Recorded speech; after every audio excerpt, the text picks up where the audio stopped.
Tai manau, visi žino, koks varžovas atvažiuoja, labai propaguojantis greitą krepšinį, toj pačioj lentynoje kaip ir Valencija, žaidinti labai greitą krepšinį, nori bėgti, nori mesti tritaškius. Pasikeitus trenerių dar daugiau toks vaizdas, kad nori bėgti, taip kad bus labai svarbu stabdyti jų greitas atakas ir atkovotus kamuolius, o po to jau žiūrėsim. Ir kaip supratau, pasikeitus Redekui, ta filosofijos tęstinumas išliko toks pat. O matot kažkokių naujų idėjų? Ja, kaip sakau, toks vaizdas, kad dar daugiau nori bėgti. Taip jau bėgo greit, labai dar daugiau nori bėgti, dar daugiau nori spaus kamuolį, labai svarbu bus branginti kamuolį, nes perima daugiausiai kamuolių, atkovoja puolime daugiausiai kamuolių, taip pat nori mes visą laiką tritaškį ir lipti visi keturi, kurie vienas metą, kiti keturi nori lipti ant kamuolio ir po įmesto, po pramesto metimo sprintuoja baisiai stipriai į puolimą ir toks vaizdas, kad dar daugiau tos visus dalykus akcentuoja dabar.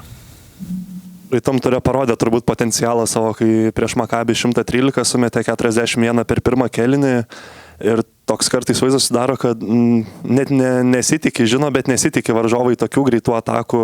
Kaip reikės tą sustabdyti, kiek bus svarbiau ta maksimali koncentracija? Tai visų pirma, stengtis nepraras kamulio.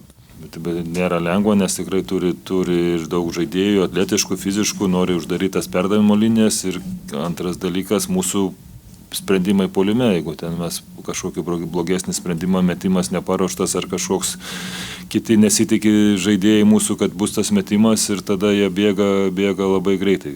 Aišku, ir bėga ir net ir po įmesto metimo, taip kad turim visi pilną koncentraciją, stabdyti kamulio, visi kiti grįžti atgal ir stengtis juos kažkiek tai sulėtinti. Nors nėra lengva, bet bandysim tą daryti. O žaidimas vis tiek daugiausiai apie Hifį Robinsoną sukasi, du kairiarankiai. Kas svarbiausia juos stabdant? Ar tai neleisti stiprią ranką, ar neleisti įsibėgėti? Kokie tie akcentai tokie pagrindiniai prieš juos du? Manau, neleisti tų tritaškių metimų visai komandai mes ir jiem mes stengtis juos stumti į baudos aikštelę, ten kažkokios pagalbos turim turėti, nuo ko žinot, nuo ko galim padėti, kaip galim padėti. Panašiai žaidėm ten Paryžiui, nors ir įmetė 100 taškų, bet iš tos pozicinių krepšinio, manau, neblogai gynėmės, tik tai tiek, kad tos greitos atakos sustabdymai ir žaidimas 1-1, aišku, Hifis 1-1 tikrai gali, jeigu jo diena, gali primest labai sunkių metimų ir net nedengiamų tų metimų, taip kad turi minčių, kaip stabdyti, žiūrėsim, kaip rytoj gausis. Žiūrėjau, kad varžovų treneris yra jaunesnis už pusę Žalgirio žaidėjų, jūsų sūnaus bendramžis. Nekelia kažkokių keistų jausmų stoti į dvikovą prieš tokį jauną strategą? Niekad nežiūriu, kiek varžovų trenerių metų. Taip.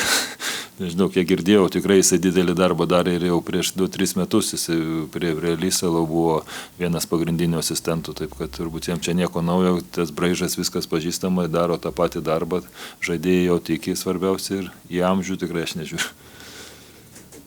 Visą sezoną kratėtės tų kalbų, bet dabar likus vienam turui tie scenarijai jau kaip ir aiškus, visi konkretus, kokie įmanomas baigtis. Teko užmest kažkiek akį, gal kažkuris labiau jaudina scenarijus? Tikrai neužmeku, kaip ir minėjau, kaip ir prieš pirmas rungtynės reguliaraus sezono, taip ir prieš paskutinės ir koncentruojamės į save, į varžovą artėjantį ir žinom, kad turim kovo dėl pergalės siekti ir po to, kai bus, tai bus, taip kad tikrai nieko nežiūriu, manau, tas nusiteikimas toks turi būti visada ir tiek žaidėjai, tiek mūsų patys turim kažką laimėti ir tikrai niekas kitas mums čia nieko net neša.